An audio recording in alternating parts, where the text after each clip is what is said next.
हरे भरे खेतों से घिरे एक शांत गांव में एक दयालु सफेद गाय रहती थी, जिसका नाम गौरी था। वह एक बूढ़े किसान राघव की थी, जो उसे अपनी संतान की तरह मानता था।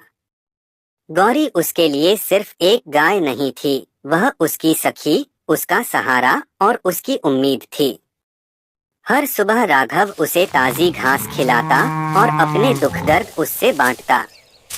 गौरी उसकी बातें चुपचाप सुनती, उसकी बड़ी बड़ी भूरी आंखों में हमेशा दया और स्नेह झलकता। वह राघव को इतना दूध देती कि वह बाजार में बेचकर अपना गुजारा कर सके। एक साल गांव में भयंकर सूखा पड़ा। खेत सूख गए और खाने को भी मुश्किल से अनाज बचा। फिर भी राघव जो थोड़ा बहुत होता, गौरी के साथ बांट लेता। एक तूफानी रात गौरी अचानक बीमार पड़ गई। राघव सारी रात उसके पास बैठा उसकी देखभाल करता रहा। उसने उसे कंबल ओढ़ाया और धीरे से बोला, तुम मेरा परिवार हो, मुझे छोड़कर मत जाना। सुबह गांव का वैद्य आया और उसका इलाज किया। धीरे धीरे गौरी उठ खड़ी हुई।